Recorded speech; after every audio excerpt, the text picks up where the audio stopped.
हम लगातार सुनते हुए चले आ रहे हैं। गांधी, नेहरू, सावरकर ये एक दूसरे के पूरक हैं या एक दूसरे के धुर विरोधी, जैसा कि एक माहौल वर्तमान में क्रिएट किया जा रहा है? आप अपने विचार किस तरह से इन तीनों के बारे में रखेंगे?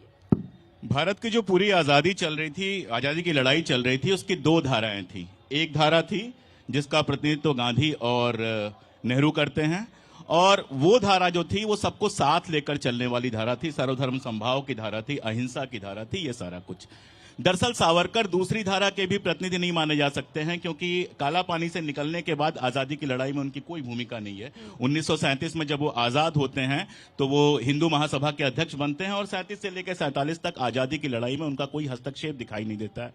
लेकिन उसी समय एक दूसरा आइडिया ऑफ इंडिया वो डेवलप कर रहे थे, जो हिंदुत्व के माध्यम से हमारे सामने आता है। और वो जो हिंदुत्व का पूरा कंसेप्ट था वो नस्ली राष्ट्रवाद का था, नस्ल पे आधारित जो राष्ट्रवाद होता है उस नस्ली राष्ट्रवाद का था। और ये आप कहीं ना कहीं कह सकती हैं कि जर्मनी में जिस तरह का राष्ट्रवाद था या इजराइल में जिस तरह का राष्ट्रवाद है, एक नस्ल एक राष्ट्र का मामला वहां से निकलता था। तो इनको साफ तो हम कहीं से नहीं कह सकते हैं, धुर विरोधी जरूर कह सकते हैं। मतलब सावरकर की कोई भूमिका देश की आजादी में आप नहीं मानते हैं?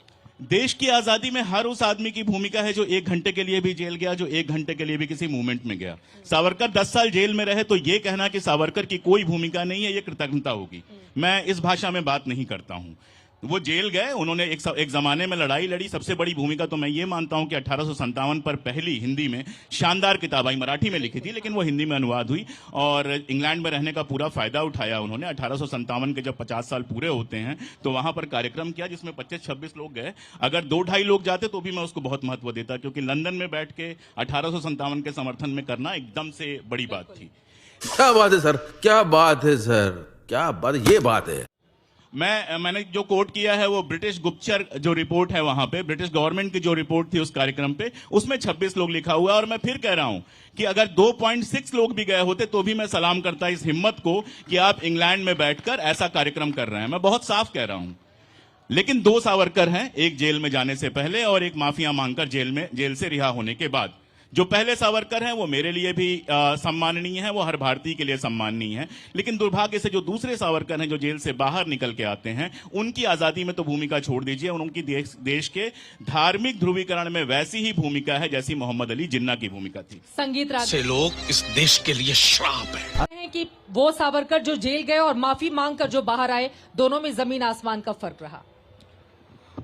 देखिए, गांधी का और नेहरू का विश्लेषण जो है इस देश में अतिरंजना का शिकार है, और सावरकर का विश्लेषण जो है वो घृणा और हिंसा का शिकार हुआ है, जिसे हम कह सकते हैं वैचारिक हिंसा, जिसमें वैचारिक दरिद्रता भी दिखती है। गांधी, यही गांधी जो है 4 मई 1940 को हरिजन में लिखते हैं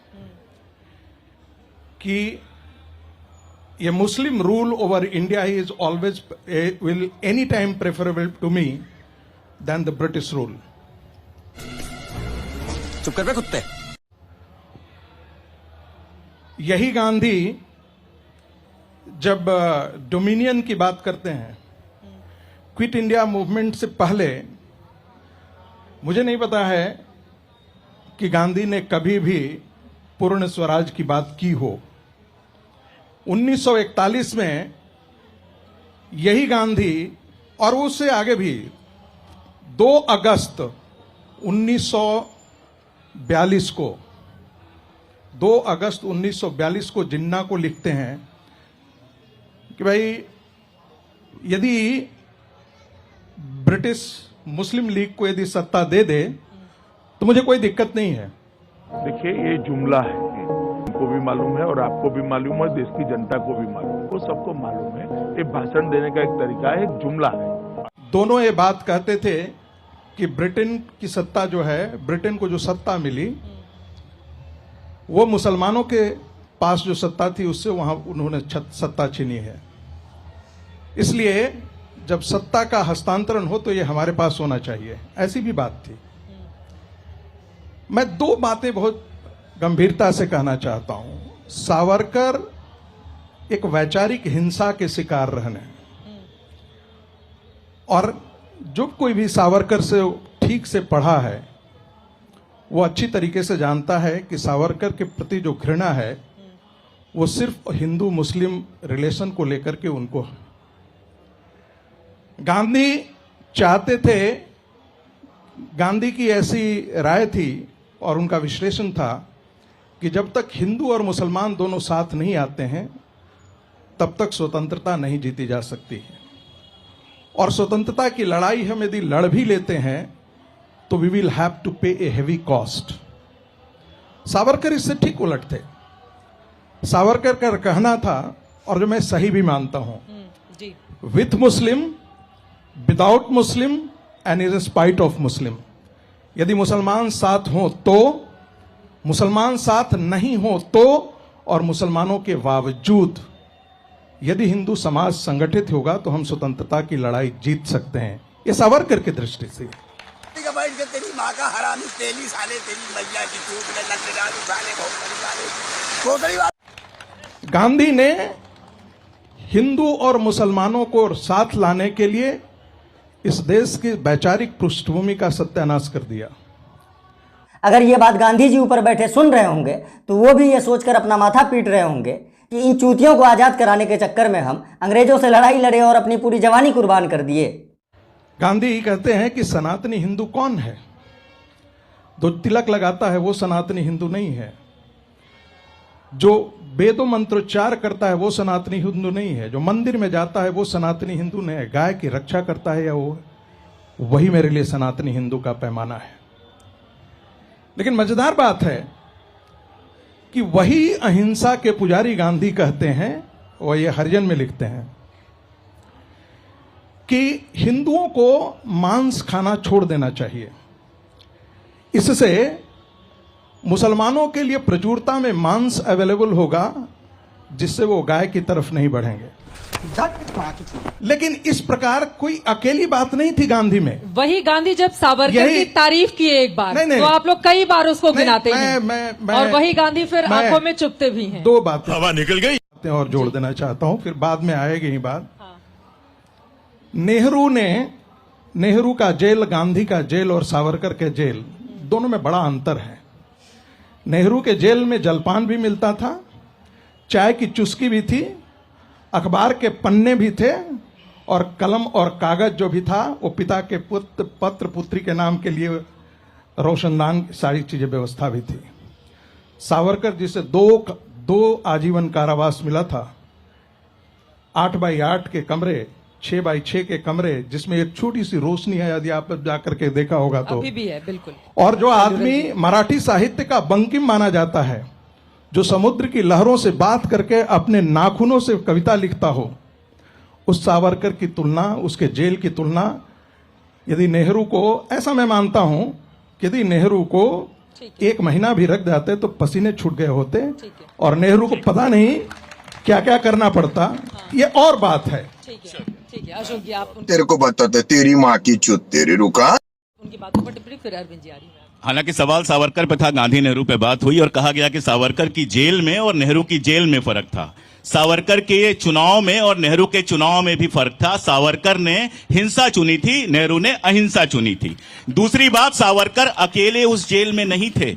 जिस समय सावरकर उस जेल में थे, सैकड़ों और लोग उस जेल में थे। जिस समय सावरकर उस जेल में थे, बहुत सारे लोग उस जेल में लड़ते हुए शहीद हो चुके थे। इस देश में क्रांतिकारियों ने जब चुना हिंसा का रास्ता, तो फांसी का फंदा हंसते हंसते चुना। तुलना करने के लिए वो नहीं बैठे थे कि उनको कैसी जेल हुई और मुझे कैसी जेल हुई। माफी किसी ने 6 बार नहीं मांगी। रहा सवाल आजादी का कि विद मुस्लिम, विदाउट मुस्लिम, अरे भाई नो आजादी। 1941 की बात हो गई, 40 की बात हो गई, 42 की बात गोल कर दी गई। 42 में जब पूरा देश आजादी की लड़ाई लड़ रहा था, क्विट इंडिया मूवमेंट चल रहा था, तो सावरकर जी अंग्रेजों की सेना में भर्ती करवा रहे थे। उस समय सावरकर जी जो है 2 डोमिनियन स्टेट पे राजी हो गए थे। एक डोमिनियन स्टेट मुस्लिम लीग के साथ था, और एक मुस्लिम लीग के पास चला जाए, और एक डोमिनियन स्टेट हमारे पास चला जाए। सरकार सिंध में और बंगाल में मुस्लिम लीग के साथ सरकार चला रहे थे। 1942 से लेकर 1946 तक अंग्रेजों के बाएं दाएं हाथ कौन थे? बाएं हाथ थे जिन्ना और दाएं हाथ थे सावरकर। तो यहां अंग्रेजों की लड़ाई नहीं चित्रा जी देखिए, अगर आप बीच में डिस्टर्ब करेंगे तो फिर मैं लगातार बीच में डिस्टर्ब करना शुरू करूंगा और आपको समझ में आ गया होगा आवाज मेरी भी बहुत ऊंची है। आराम से चित्रा जी मैं इसका उत्तर जरूर नहीं, मैंने अभी बात पूरी नहीं की है, मैंने शांति से आपको सुना है, सुनिए आप। मैंने आपसे नहीं बोला है, मैं इनसे बोल रहा हूँ। ठीक है, मैं भी उन्हीं से बोल आप रहा हूँ। अपना धैर्य रखिए और अपना तेवर कम कीजिए। तेवर तो यही रहेगा, तेवर तो कम नहीं होगा, पता है तेवर ले आइए सर, कोई दिक्कत नहीं है, तेवर तो यही रहेगा। मुझे तेवर स्टूडियो का दंगल यहाँ पर नहीं करेंगे, ये साहित्य का मंच है। एक करके इनको समझा दीजिए कि अपना तेवर थोड़ा ढीला रखें। ठीक है, आराम से, ठीक है, आराम से प्लीज, ठीक है। अपनी जब मैं बोल रहा हूँ एक साहब वहां से डिस्टर्ब कर रहे हैं, एक साहब यहाँ से डिस्टर्ब, फिर कहा जा रहा है तेवर नीचे, मैं तो सामने देख के बोल रहा हूँ। ये गलत बात मत बोलिए, ये बिल्कुल गलत बात मत बोलिए। ठीक है, कोई नहीं बोलेगा, ओके, उनकी बात पूरी हो जाए। अरविंद जी को भी बोलने दीजिए सब, प्लीज। ये कोई तरीका नहीं होता है, आप लोग दर्शक हैं, मंच पर मेहमान हैं, प्लीज सर आराम से।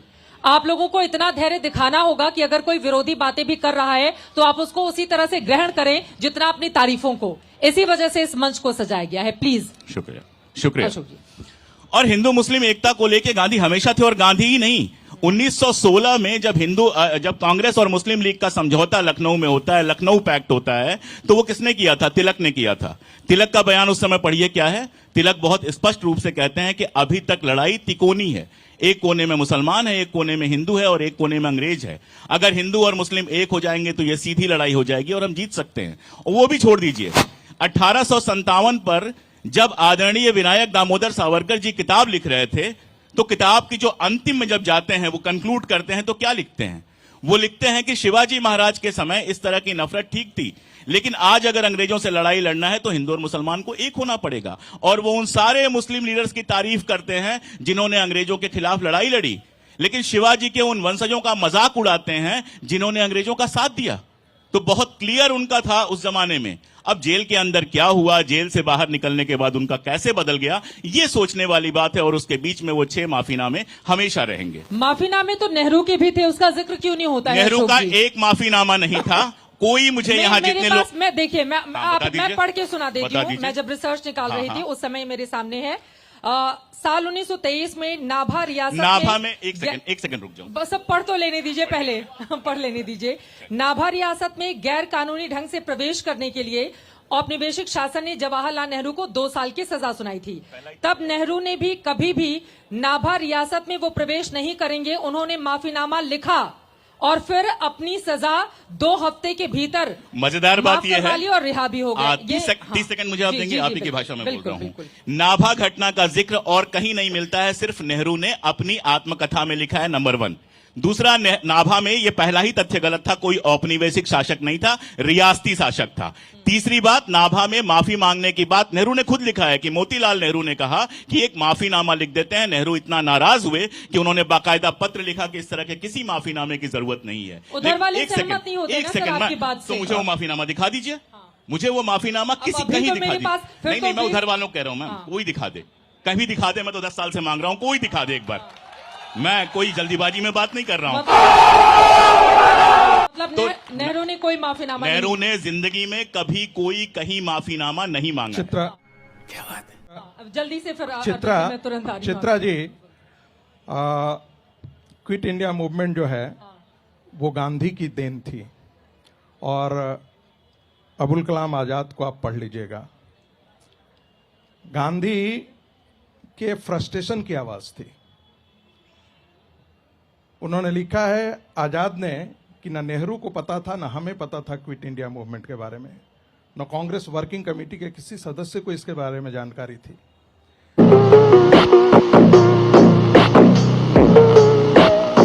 क्विट इंडिया मूवमेंट को अंबेडकर ने क्या कहा? This is a betrayal to the nation. बाकी लोगों ने क्या किया? क्विट इंडिया मूवमेंट से आपको क्या मिला था? कहा जाता है कि उस समय क्विट इंडिया मूवमेंट पे क्या रोल था हिंदू महासभा का। ऐसे देश के 25 शहर हैं जिसमें प्रदर्शन से लेकर के सारी चीजें हिंदू महासभा ने, चौपाटी में 25,000 लोग एकत्रित थे। लेकिन जो गांधी यह कहते हो कि ये Muslim rule over India is preferable to me than the British. देश के राष्ट्रपिता नहीं सुनिए, नहीं जो लोग कहते हैं देश के राष्ट्रपिता हैं, उनको गांधी का हिंद स्वराज पढ़ना चाहिए। मुझे लगता है सुभाष चंद्र ठीक है। बोस ने उनको राष्ट्रपिता कहने से पहले देखिए, हिंद स्वराज जरूर पढ़ा होगा। सुन लीजिए, क्या बात है, देखिए यही बदतमीजी है आराम से सर, ठीक है ठीक है ठीक है ठीक है। जिनको अरविंद- बीच सर में जी, जिसको सर जी, बीच भाषाएं में मुझे भी इंटरफेयर आती हैं, करने की शुरुआत आपने की ठीक है थी। ठीक है, आराम से ये सर, बीच अपने में अपने बात- बदतमीजी करने ठीक, की आराम से। संस्कार जो है वो सर- मुझे नहीं मालूम सर, है अगर कि ये नेहरू की तरफ से आया अगर है ये या कहां से आया। ठीक है, समझ क्या गया। ये है? तो इस बदतमीजी की शुरुआत आपने की थी मेरे पिछली बात में बीच में बोल के। ठीक है,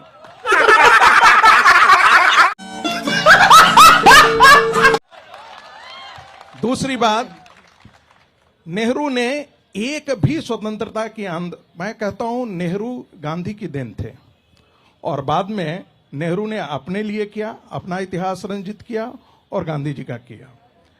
एक भी आंदोलन नेहरू ने, कम से कम सरदार पटेल ने किसी आंदोलन को नेतृत्व किया, नेहरू किसी एक भी आंदोलन को अपने बल पर नेतृत्व नहीं किए। आप पूरी आजादी की लड़ाई में आप देख लीजिए, एक भी मूवमेंट, जैसे मान ले कोई भी सत्याग्रह हो, चंपारण सत्याग्रह पढ़ते हैं, खेड़ा सत्याग्रह, एक भी आंदोलन बड़ा आंदोलन नहीं था जिसे नेहरू ने। दूसरी बात, मैं बार बार ये क्यों कहता हूं कि गांधी कोई डेमोक्रेटिक थे, ऐसा तो नहीं है। सुभाष चंद्र बोस का किस प्रकार से उन्होंने कांग्रेस पार्टी छोड़ने के लिए मजबूर किया, गांधी का यदि वाकई डेमोक्रेसी में विश्वास होता तो वो काम नहीं करते। जब ये सबको पता था कि आजादी के लड़ाई के समय जो कॉन्स्टिट्यूएंट असेंबली बनेगा वो एक ढंग से पार्लियामेंट के तौर पे काम करेगा, और जो कांग्रेस का अध्यक्ष होगा वो जो है वो प्रधानमंत्री के पद तक जाएगा। उस समय भी कांग्रेस की कितनी वर्किंग कमेटी के लोग थे जो नेहरू के साथ थे। गांधी की जिद ने नेहरू पैदा किया, और नेहरू की जिद ने जिस देश को हमें ला करके खड़ा किया वो हम सबके सामने है। दूसरी बात, गांधी ने रिलीजियस इस्लाम को, जो एक रेडिकल इस्लाम था जो दुनिया में आज भी नफरत पैदा करता है, उसको रिलीजियस हिंदुइज्म से रिस्पॉन्ड करने की कोशिश की। सावरकर ने उस रिलीजियस इस्लाम को, उस रिलीजियस और पॉलिटिकल इस्लाम को पॉलिटिकल हिंदुत्व से काउंटर करने की कोशिश की। अंबेडकर बार बार, यदि उनका माई थॉट्स ऑन पाकिस्तान पढ़ें, उन्होंने कहा, और ये जिन्ना ने भी कहा था 1940 में, जिन्ना ने लिखा कि मैं मौलाना से ज्यादा बेहतर इस्लाम नहीं जानता हूं, मैं भी हिंदू मुस्लिम चाहता हूं, लेकिन कुरान हमें इसकी इजाजत नहीं देता। और यही बात जो है अंबेडकर ने कहा कि हिंदू मुस्लिम एकता हो नहीं सकती क्योंकि theology of Islam doesn't permit it. ठीक है, उसी किताब के, जिस किताब की बात हो रही थी, उसके अंत में वही डॉक्टर अंबेडकर लिखते हैं कि अगर हिंदू राष्ट्र बना तो इस देश के दलितों के लिए वो सबसे बड़ा दुर्भाग्य होगा। ठीक है, अब अरविंद मोहन जी आपके पास आते हुए, गांधी पर इतनी चर्चा हो रही है, आपने किताबें भी लिखी हैं, जो बातें संगीत रागी जी ने कही हैं, कितना आप इत्तेफाक रखते हैं? और जब वीर सावरकर का जिक्र होता है तो कई बार इन लोगों की ओर से गांधी का जिक्र इस संदर्भ में भी किया जाता है कि कई मोर्चों पर वीर सावरकर की तारीफ करते हुए भी गांधी नजर आए। देखिए, गांधी से बचना मुश्किल है, और राष्ट्रपिता को आप कहिए कि मैं राष्ट्रपिता नहीं मानता तो मत मानिए, उससे राष्ट्रपिता का बहुत कुछ बिगड़ता नहीं है। मैं दूसरी बात अरविंद जी, ये है अरविंद जी, कि हम अरविंद जब जी, बचपन में, अरविंद जी, मैंने इसलिए कहा कि गांधी हिंद स्वराज में कोई लिखते मुझे हैं, टोकने पर बदतमीज कह रहा था और पहले वाक्य के बाद ही टोका जा रहा है। मैंने इसलिए कहा क्योंकि वो मेरा रेफरेंस था, मैं किसी के व्यक्तिगत रेफरेंस में नहीं जाता।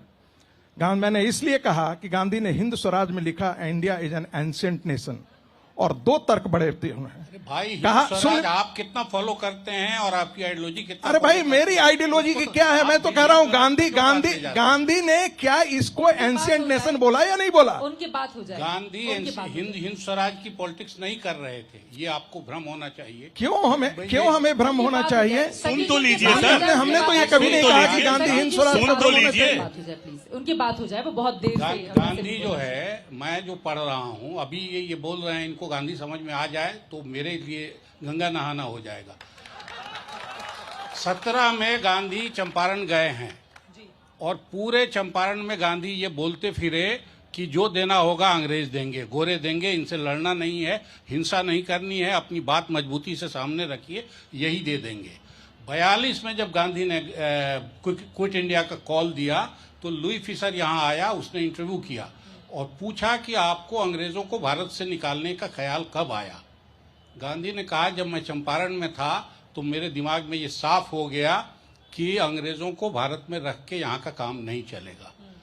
उस पहलवान को 25 साल लगा ये बोलने में, 17 से 42, और इस बीच इसलिए नहीं बोला कि मुल्क तैयार नहीं था। तो गांधी ने इतनी तैयारी से इस देश की आज़ादी की लड़ाई लड़ी है, वो रागी जी और हमको जल्दी समझ में आ जाए ये मुश्किल है। 3 चीजें गांधी ने बहुत जोर शोर से की, छुआछूत हटाना, हिंदू मुस्लिम एकता और खादी। इन तीनों से क्या रिजल्ट लिया और उसमें डाउटफुल भी है, उसमें सक्सेस भी है, मैं उसके को नहीं जाता। लेकिन जिन चीजों से छूटे हुए हैं गांधी, वो अचानक मुझे दिखाई दिया कि 17 में गांधी जब चंपारण गए हैं तो वो सबसे पहले कस्तूरबा को बुलाते हैं, क्योंकि औरतों में जाना पॉसिबल नहीं था। और औरतों के गायब होने की कहानी, जब धरने पर औरतें बैठ रही हैं, क्योंकि ससुर का नाम नहीं ले सकती, जेठ का नाम नहीं ले सकती, पति का नाम नहीं ले सकती, और धरने पे गांधी ने बैठाना शुरू कर दिया, तो औरतें निकल के गई तो, लेकिन ऐसी हालत थी। 31 में जब गांधी ने कॉल दिया नमक सत्याग्रह 31 में, तो 25,000 औरतें इस मुल्क में जेल गईं। दुनिया के किसी भी आज़ादी की लड़ाई में, किसी भी क्रांति में आज तक 25,000 औरत एक साथ जेल नहीं गई है। और गांधी के किसी रेफरेंस में कहीं औरत की बात नहीं है। औरतों को उन्होंने कहाँ रखा? 42 का सारा मूवमेंट औरतों ने लीड किया। 42 के बाद वो कहते थे कि आधी आबादी अगर आएगी नहीं, तो गांधी ने किस बात का शोर मचाया, किस बात पे का नहीं मचाया। लेकिन गांधी एक बड़ी तैयारी से पॉलिटिक्स चलाते रहे इस मुल्क की। जाति का सवाल, घर में जाति का सवाल, कस्तूरबा को तैयार करने में उनको दिक्कत हुई, अपने बच्चों को तैयार करने में दिक्कत हुई। 17 में पहली दफे जब साबरमती में आ गए दानी भाई रहने वहां, तो वहां बगावत हो गई। उस आदमी ने दलितों के लिए क्या नहीं किया। और 42 में जो लोग अंग्रेजों की फौज में खड़े थे, कम्युनिस्ट लोग, हिंदू महासभा, मुस्लिम लीग, जितने फंडामेंटलिस्ट ग्रुप हैं वो, एमएन राय, सारे रियासत, सारी जमींदारी, सारे लोग 42 में जिस लाइन लगा के खड़े थे, वो लोग आज गांधी पे सवाल उठा रहे हैं और वो देश की आज़ादी और राष्ट्रीय एकता के सबसे चैंपियन बने हुए हैं लोग। और ये 31 से अंग्रेजों ने इन सब ग्रुप्स पे काम किया है। इसके प्रूफ है कि उन्होंने अंबेडकर पे भी काम किया, उन्होंने एमएन राय पे भी काम किया, उन्होंने कैसे मुल्क की एकता टूटेगी, ये 31 में अंग्रेजों को क्लियर हो गया कि 31 का मूवमेंट जितना बड़ा हुआ, उसके बाद इस देश को संभालना मुश्किल है। तो उसने गांधी पे ध्यान देने की जगह ऐसे ग्रुप्स टटोले जो देश की एकता को तोड़ते हैं या देश की एकता नहीं रहने देते। उन सारे ग्रुप्स पे काम हुआ और 42 में सबका चेहरा सामने आ गया। उस 42 को लेके अगर आप किसी को गलतफहमी हो, और गांधी ने वो लड़ाई लड़ी, मुल्क के लोगों ने लड़ी, कांग्रेसी नेताओं ने भी नहीं लड़ी, उन्होंने सपोर्ट किया बाद में बड़ी मुश्किल से, लेकिन मुल्क ने लड़ा और 1.25 लाख लोग अरेस्ट हुए हैं। 31 में गांधी की मनाही के बजाय औरतों में 11 दिन का बच्चा लेके बहन सतवती गई हैं, जबकि गांधी ने साफ कहा कि लड़कोरी औरतें नहीं जाएंगी, प्रेग्नेंट औरत, बूढ़ी औरत नहीं जाएगी, बीमार नहीं जाएगी। इसके बावजूद 9 बार अरेस्ट हुई है सत्यवती, तब जाके उसको जेल जाने का चांस मिला। लड़कियों ने गोली खाई है, कल्पना चावला, कनकलता सेन ने, बीना दास ने, और ऐसी लड़कियां तैयार की, ऐसी औरतें तैयार की 15 साल में इस मुल्क में बगैर घोषणा किए। गांधी की इमेज बनी है आर्ट विरोधी। मैं जब इस कोरोना पीरियड में पढ़ रहा था, मुझे लगा इस आदमी के साथ अन्याय है, और सिर्फ चीजें जुटा दी तो 200 पन्ने की किताब बन गई। वो पहली किताब आर्ट पे। आप कहते हैं गांधी ओवररेटेड हैं, गांधी लोगों ने पढ़ाई नहीं है और गांधी को समझा ही नहीं, गांधीवादियों ने भी नहीं समझा है। गांधी जब सावरकर की तारीफ करते हैं तो फिर उसका जिक्र क्यों नहीं उस तरह से दूसरे पक्ष की ओर से लिया जाता है? जब वो जेल में बंद थे, अरविंद जी से ही सवाल है, फिर मैं इनके पास आऊंगी, बहुत देर से हमारे साथ है। अरविंद जी, वही गांधी तो सावरकर की तारीफ करते हैं ना, उसको क्यों भुला दिया जाता है? जब वो जेल में बंद थे, सावरकर और उनके बड़े भाई दोनों को ही लेकर वो अपनी चिंता भी जाहिर करते हैं। मुझे लगता है कि आजादी की लड़ाई के लिए सावरकर बड़ा इशू नहीं है बाद के पेज में। ये आज के हमारे पॉलिटिक्स के लिए सावरकर बड़ा इशू है, इसीलिए हम उसको उठाते हैं। जिन लड़कियों का मैंने जिक्र किया 500 चिट्ठी है एक लड़की के लिए कि तुम्हारे मासिक धर्म में दिक्कत हो रही है तो गर्म पानी से सिंचाई करो, तुमको कैसे साफ सुथरा रहना है वहां से लेके, और मुल्क की आजादी की लड़ाई में जब नोआखाली में कोई नहीं है तो सारी औरतें उनके आसपास, आप लिस्ट देख लीजिए, सारी औरतों को साथ लेके चलते हैं। विभाजन हुआ उसके बाद सारी मुख्य जिम्मेवारी सबसे जिद करके अमृत कौर को उन्होंने हेल्थ मिनिस्टर बनवाया। एम्स आज उस औरत की देनदारी है। उसने अपना घर दे दिया शिमला का लोगों के रिक्रिएशन के लिए, और अपने पास रहने का घर नहीं था तो वो कहाँ जाएगी मंत्री होने के बाद, तो नेहरू ने उसको घर दिया। और असली मुश्किल ये हुई कि जब वो मर गई तो उनके भाई के पास घर नहीं, क्योंकि बहन ने तो घर दान कर दिया था, तो फिर भाई को घर देना पड़ा। तो इस तरह की सारी कुर्बानियां आप भुला दीजिए सिर्फ इसलिए कि आपकी पॉलिटिक्स को वो सूट नहीं करता है। और गांधी की पॉलिटिक्स हिंदू मुस्लिम एकता के फ्रंट पे यही थी। और आज अगर हम लड़ाई लड़ रहे हैं, चित्रा 1 मिनट में और एक बात कहूंगा, आज हम जो लड़ाई लड़ रहे हैं गांधी से, वो असल में अपनी अपनी लड़ाई है। हम जब बच्चे थे और हमारे से भी पहले ये कहा जाता था कि दुनिया में गांधी का ये अंग्रेजी हुकूमत में सूरज नहीं डूबता। आज दुनिया में हमारे देश के विरोध को छोड़ दीजिए, बाकी जगह भी कहीं कहीं विरोध है। दुनिया के लगभग सारे देशों में गांधी की मूर्ति लगी है, और गांधी की मूर्ति वाले देशों में सूरज कभी नहीं डूबता है और कभी नहीं डूबेगा, ये आप मान लीजिए। तो आप चाहे जितना विरोध करिए। अब गांधी की जो तारीफ थी सावरकर की, एक सेकंड दे दीजिए। गांधी जी के पास सावरकर के छोटे भाई गए थे, उन्होंने कहा कि सावरकर जी को इतने लंबे समय से जेल है, और जब वो हुआ प्रोक्लेमेशन हुआ, शाही प्रोक्लेमेशन हुआ और उसमें सावरकर नहीं छूटे, तो गांधी ने अपने अखबार में बाकायदा पत्र लिखा, इस बात को लेख की तरह लिखा कि सावरकर और उनके भाई को भी छोड़ा जाना चाहिए। एक तो इसको गांधी की महानता की तरह स्वीकार करना चाहिए, नंबर 1। नंबर 2, उस समय तक गांधी को नहीं पता था कि 5 माफीनामे ऑलरेडी लिखे जा चुके हैं। आखिरी बात यह कि कभी सावरकर ने गांधी की इस बात के लिए तारीफ की कि मेरे विचार के एकदम विरोधी होने के बावजूद इन्होंने मेरे लिए बाकायदा लेख लिखा।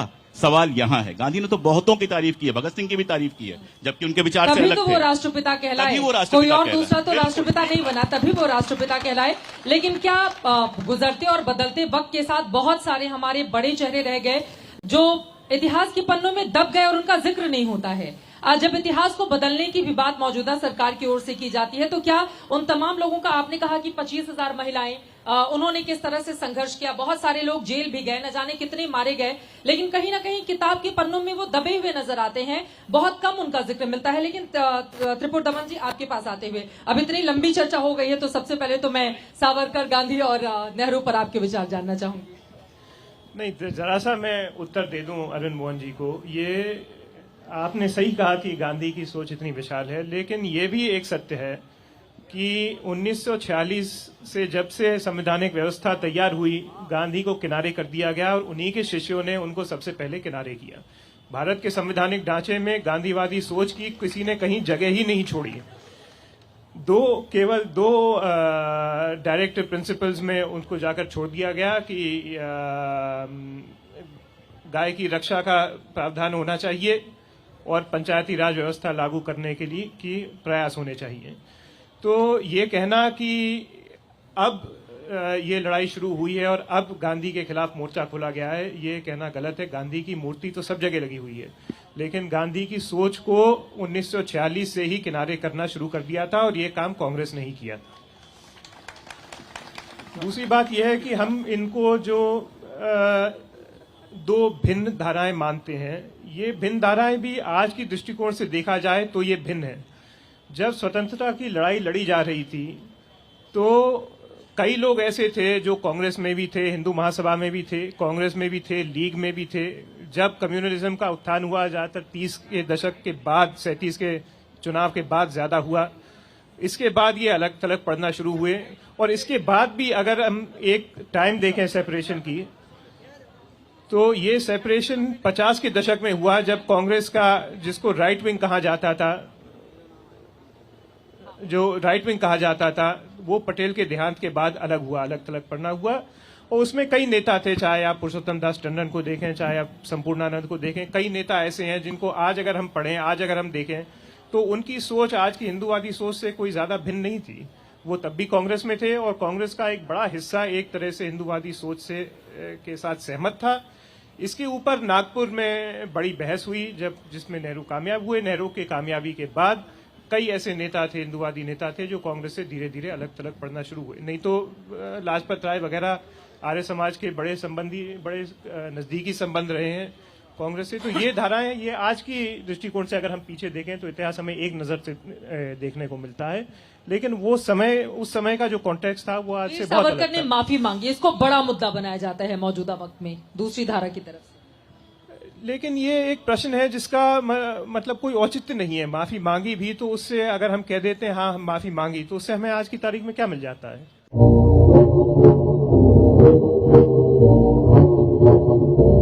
या हम कह देते हैं कि नहीं माफी नहीं मांगी, तो उससे हमें क्या मिल जाता है? ये एक पॉइंटलेस, बताने की कोशिश की जाती है कि अंग्रेजों से माफी क्यों मांगी उन्होंने। नहीं, अगर माफी मांग भी ली तो इससे उनका जो पुराना योगदान था वो खत्म तो नहीं हो गया। और अगर माफी नहीं मांगते, वो 10 साल और जेल में रहते, तो उसका भी कोई ये औचित्य नहीं है। ये प्रश्न ऐसा, ये एक रेड हेरिंग टाइप क्वेश्चन है, केवल कंट्रोवर्सी बनाने के लिए, केवल एक इशू बनाने के लिए ये प्रश्न है। इस प्रश्न के उत्तर से मेरे ख्याल से एक इतिहासकार के रूप में कोई ऐसा इतिहास को समझने में कोई मुझे नहीं लगता कोई योगदान। को पैसा बर्बाद पहन चोद। मैं एक छोटी बात ये कहना चाहता हूँ कि नेहरू किसी षड्यंत्र से प्रधानमंत्री नहीं बने थे और गांधी की 100% सहमति थी, और सिर्फ गांधी ने नेहरू या अभी मैंने कहा अमृत कौर को उन्होंने बनवाया, उन्होंने कोई नहीं बनवाया। अंबेडकर को भी बनवाया, श्यामा प्रसाद मुखर्जी को भी मंत्री, ये सब मंत्री गांधी, क्योंकि आजादी के पहले के गांधी और आजादी के बाद गांधी ने कहा मुल्क आजाद हो गया, सबको साथ लेके चलना पड़ेगा। तो ये कोई गांधी का छोटापन नहीं है, और कोई नेहरू ने षड्यंत्र करके सत्ता हथियाई और बाद में गांधी को खत्म, श्यामा प्रसाद मुखर्जी ने आके गांधी को खत्म करने का काम क्यों नहीं किया, अंबेडकर ने क्यों नहीं किया? भाई सबने काम किया, जो काम किया तो आए गांधी की वजह से। तो इसलिए ये कहना कि नेहरू कोई षड्यंत्र से नहीं आए थे, बाजाबता बड़ी चर्चा हुई थी और उस सारी चर्चा के बाद गांधी ने नेहरू को चुना। और कांग्रेस के वो पहले अध्यक्ष नहीं थे जो सिर्फ कार्य समिति के उस पर नहीं बने थे, कार्य समितियों से राय ली जाती थी और अंतिम फैसला जो होता था वो केंद्रीय कार्यकारिणी करती थी, और ये हर जगह व्यवस्था थी। अगर मैं पूछ लूं कि हिंदू महासभा के अध्यक्ष सावरकर जब बने थे तो कितने प्रदेश की हिंदू महासभाओं ने उनके लिए पत्र लिखा था? अगर मैं आज का पूछ लूं कि आज जो दोनों पार्टियों के अध्यक्ष हैं या एक पार्टी के अध्यक्ष हैं, वो कितनी कार्य समितियों से राय ली जाती थी। पटेल की जो सबसे अच्छी जीवनी है जो राजमोहन गांधी ने लिखी है, उसमें जबलपुर के एक बड़े नेता के रविशंकर शुक्ल की शायद एक पत्र है उनका, वो पटेल को लिखते हैं और वो कहते हैं कि ये तो हमारे दिमाग में क्लियर था ही कि नेहरू प्राइम मिनिस्टर बने, लेकिन चूंकि नेहरू 2 बार कांग्रेस अध्यक्ष रह चुके थे इसलिए हम चाहते थे इस बार आप अध्यक्ष बने। और जवाब में पटेल भी यही बात लिखते हैं कि हाँ ये तो हम सब लोग पहले से जानते थे। पार्टियां फैसला लेती हैं कौन अध्यक्ष बनेगा, कौन प्रधानमंत्री बनेगा। पार्टी के बाहर से जो लोग सवाल पूछ रहे हैं उनकी पार्टियों में कौन फैसला लेता है? आरएसएस में कौन फैसला लेता है? आरएसएस में तो चिट दे दी जाती है कि अगला अध्यक्ष कौन बनेगा। मैं पूछूं मुंजे जी को क्यों नहीं बनाया गया? मुंजे जी तो बहुत सीनियर थे, हेडगेवार जी के बाद गोलवरकर जी कैसे बन गए? ये क्या सवाल होता है? और टाइमिंग बोल गए भैया जी। और माफी का मामला इसलिए महत्वपूर्ण है, बहुत सारे लोगों ने सवाल होता है सर, ये सवाल नहीं होता तो कौन सा सवाल होता है? सवाल तो कुछ भी हो सकता है। चित्रा, एक बार इनकी बात हो जाए। मैं ये कह रहा था कि गांधीवादी सोच, मैं नहीं ये नहीं कहा कि नेहरू ने उसको खत्म किया। मैंने कहा संवैधानिक व्यवस्था जब बनी उसको खत्म करने का काम किया। उसमें केवल नेहरू का हाथ नहीं था, उसमें अंबेडकर का भी हाथ था, उसमें पटेल का भी हाथ था, उसमें श्यामा प्रसाद मुखर्जी का भी हाथ था। पर आप इससे इनकार नहीं कर सकते कि गांधीवादी सोच को 1946 के शुरुआत से ही बिल्कुल दरकिनार कर दिया। असल में 1946 एक ऐसा टाइम था जिसके बाद हिंदू महासभा ने सावरकर को और कांग्रेस ने गांधी को किनारे कर दिया। सावरकर का वक्त आया है, गांधी का भी वक्त आया है, दोनों का साथ में ही वक्त आया है, देखेंगे आगे। ठीक है चित्रा जी, कई प्रश्न उठे हैं यहाँ पे। सेकेंड वर्ल्ड वॉर के समय हिंदू महासभा जो है हिंदुओं को जो है वो लड़ने के लिए ब्रिटिश सेना में भर्ती करा रहा था, क्योंकि सावरकर ये अच्छी तरीके से जानते थे कि आगे की लड़ाई का कैसा मोर्चा रहने वाला है। फर्स्ट वर्ल्ड वॉर के समय 1917 के बाद, चंपारण सत्याग्रह के बाद, जब फर्स्ट वर्ल्ड वॉर हो रहा था तो गांधी ने तो इंडियंस को लड़ने के लिए भर्ती करवाया। यह सवाल तो नहीं उठाया जाता है। गांधी यदि बहुत सत्य के और हिंसा के पुजारी थे तो डायरेक्ट एक्शन डे में कलकत्ता में हजारों हिंदू मार दिए गए थे। गांधी की चरण यात्रा वहां तक तो नहीं पहुंची, वही तब पहुंचे जब हिंदुओं ने प्रतिकार करना शुरू किया, कलकत्ता में मारना शुरू किया मुसलमानों को। गांधी पहले नहीं पहुंचे। जब हिंदू मारा जा रहा था कलकत्ता में, तब गांधी वहां नहीं खड़े थे। गांधी वही गांधी कहते हैं कि हमारे लाश पर ही भारत का विभाजन होता है। हिपोक्रेसी की भी सीमा होती है। और फिर वही गांधी लिखते हैं, वही गांधी कहते हैं, मैं ठीक बोलते हैं, गांधी एक गांधी नहीं है, कई गांधी हैं। वही गांधी कहते हैं कि यदि देश का एक कम्युनिटी यदि कहता है कि हमें पार्टीशन चाहिए, तो I am committed to non partition of India, but if a community is forcing partition I can't do anything. ये कांग्रेस के गांधी का था। तो गांधी एक जो मैंने क्यों कहा ऐसा, कभी भी सावरकर ने टू नेशन थियरी की बात नहीं की। 15 अगस्त को यह टू नेशन थियरी की बात आई थी अखबारों के चर्चा में। 19 अगस्त को काल में सावरकर ने विधिवत प्रेस स्टेटमेंट जारी करके, लेकिन कोई भी नहीं यहां पर बताता है इसके बारे में, उन्होंने कहा कि we are committed to, we take a solemn faith that we are committed to undivided India. इस देश के विभाजन पर सावरकर का तो हस्ताक्षर नहीं था ना, नेहरू के हस्ताक्षर थे ना, कि और किसी का हस्ताक्षर था? आज जिस आप ईस्ट पाकिस्तान और वेस्ट पाकिस्तान की बात कर रहे थे, बांग्लादेश जिसे आप बांग्लादेश कह रहे हैं, वहां पर जो पश्चिम बंगाल हिस्सा है या जो बंगाल है, बंगाल प्रेसिडेंसी है, वो पाकिस्तान कॉन्स्टिट्यूएंट असेंबली का हिस्सा बनेगा या हिंदुस्तान कॉन्स्टिट्यूएंट असेंबली की भीतर है, वो तो एक तरफ पाकिस्तान की तरफ जा रहा था। 2 रेजोल्यूशन पास किए गए, जिसमें एक रेजोल्यूशन जो हिंदू रेजोल्यूशन था वो कहा कि नहीं हम इंडिया के कॉन्स्टिट्यूएंट असेंबली के साथ जाएंगे। एक जो मुस्लिम डोमिनेटेड था वो कहा कि नहीं हम पाकिस्तान की कॉन्स्टिट्यूएंट असेंबली के साथ जाएंगे। आज जो कलकत्ता का हिस्सा रह गया है यदि नेहरू की चलती तो आज वो बांग्लादेश का हिस्सा होता है। ये श्यामा प्रसाद मुखर्जी की देन है कि कलकत्ता और बंगाल की संस्कृति का एक हिस्सा आज भारत के साथ है, लेकिन इसको हम पार्टीशन विद इन पार्टीशन कहते हैं, जिसके बारे में कोई बात नहीं करता। एक बात और जोड़ देना चाहता हूं, मैंने क्यों कहा आप गांधी की मूर्तियां लगा लीजिए, गांधी का गांधीयन कॉन्स्टिट्यूशन भी आया था, आपको तो पता होगा अरविंद जी, गांधीयन कॉन्स्टिट्यूशन का कौन सा हिस्सा गांधी के आज के भारत के संविधान का हिस्सा है? गांधीवादी कौन बड़े गांधीवादी हैं? सुन लीजिए, अभी धैर्य रखिए, आपका नक्सलवाद से आपका परिवर्तन हुआ है, हम जानते हैं, धन्य रखिएगा। सुन लीजिए, नहीं, मैं चूंकि व्यक्तिगत टिप्पणी मुझ पर की गई कि आप यदि पढ़ लेंगे गांधी, हम पढ़े हुए हैं गांधी, तो ये टिप्पणी आप मत कीजिए कि पढ़ लीजिए गांधी। हम गांधी पढ़े हुए हैं इसीलिए बोल रहे हैं, नहीं पढ़े होते तो नहीं बोलते हमेशा। एक बात और मैं जोड़ देना चाहता हूं, मैंने क्यों कहा ऐसा। गांधी जब हिंद स्वराज कहते हैं तो उन्होंने कहा हमारे पुरखे मूर्ख नहीं थे, वो जानते थे कि हम मंदिरों में घरों में भी पूजा कर सकते हैं, इसीलिए उन्होंने, लेकिन इसके बावजूद भी उन्होंने तीर्थस्थल बनाए, क्योंकि वो भारत के बारे में बताना चाहते थे कि भारत की हमारी आध्यात्मिक चौहद्दी क्या है। फिर उन्होंने कहा if the British could have won empire, if the British could have won empire, it was because India was one nation. Despite diversity, India is one nation, there is something integral which runs from here to there. ठीक है, ये गांधी ने उस समय कहा, जिसका हम जिक्र करते हैं। हम विष्णु पुराण को क्यों ला करके बोलते हैं कि उत्तरम जश समुद्रश्य हिमाद्रश्य व दक्षिणम वर्षम तत् भारतम नाम भारती इति संतति। महाभारत का शांति पर्व में भारत का ऐसा कौन सा नदी है आज का, कौन सा ऐसा पठार है, कौन सा ऐसा पर्वत है, कौन सा ऐसा जनपद है जिसका जिक्र महाभारत के शांति पर्व में नहीं हो रहा है, जिसका हिस्सा विष्णु पुराण में पूरा एक्सपेक्टिंग नहीं है। आप फिर कहते हैं कि भारत का जन्म 1947 में हुआ है। महर्षि अरविंद ने कहा कि मैं कहता हूं कि यदि सनातन राष्ट्र उठ रहा है, इसका मतलब भारत उठ रहा है।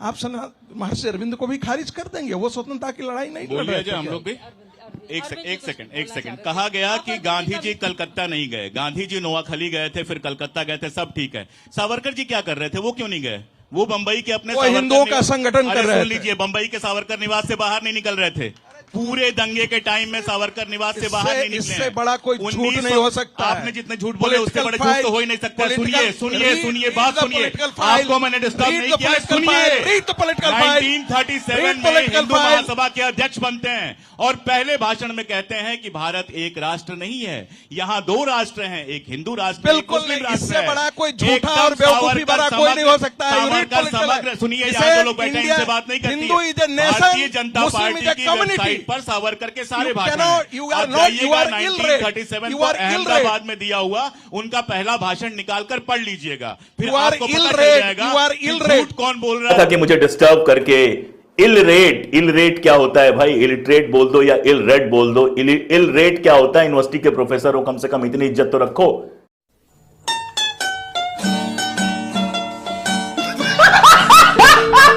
है और गलत कौन बोल रहा है? You are uneducated. ठीक है, you are idiot sir basically. Please